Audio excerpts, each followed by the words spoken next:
is, in this race, you will be replacing a long-standing public official.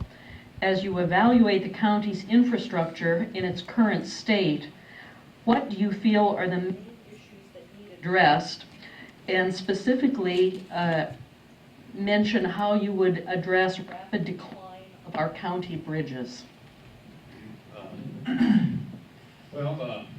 First of all, Roger is, you're right, he's been there for 6 terms, and you need to bring someone in that's got the experience I do.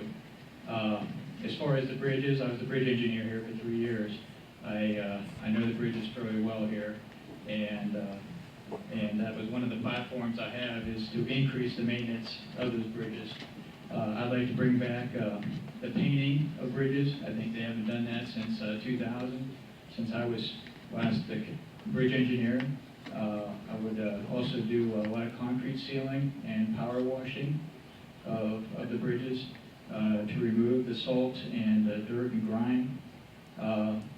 Bridges being my background, that's an easy one to answer. I'd also like to bring back building some of our own bridges too. With the force accounts, hopefully we can get that done. As far as roadways, I'm planning on, if elected in March 15, I would like to get a good close look at the the roadway inventory, and by doing that, I'm planning on running all 500 miles of our roadway infrastructure. And I figured that would be the best way to actually get a first-hand look of all our roads. And I know there's a lot of townships that are concerned and complaining about our county roads and the condition of them. And I figure we need to at least bring up the county roads to a minimum standard. That way you can drive down the road without having to swerve and losing your teeth at the same time. So I propose to get a good look at the roads by traveling each one, all the miles, and inventorying them.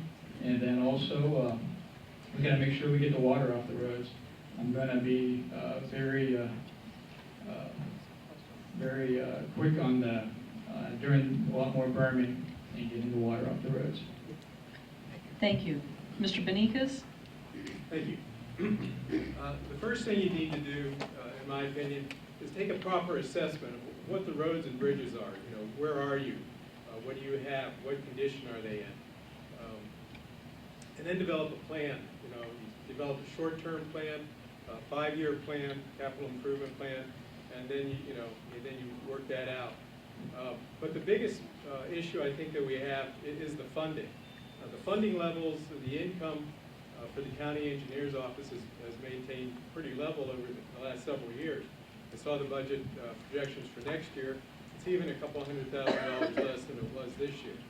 So with that, I think my experience with obtaining grants will help stretch our local dollars, but also I'll need to look at our local legislature and see how we can correct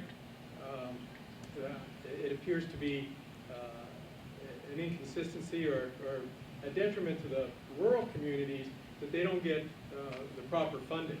So, you know, in your larger counties that have higher populations, they have less roads and bridges that the county engineer has to maintain, but they have a much larger budget due to the funding policy, the way the county engineer's office is funded.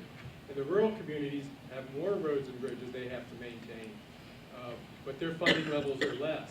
So that's where I'll be turning to these guys and see what can we do. I'm sure I'm not the first engineer, rural county engineer that would have brought up this issue, but that's one thing I will work hard at. Thank you. Thank you.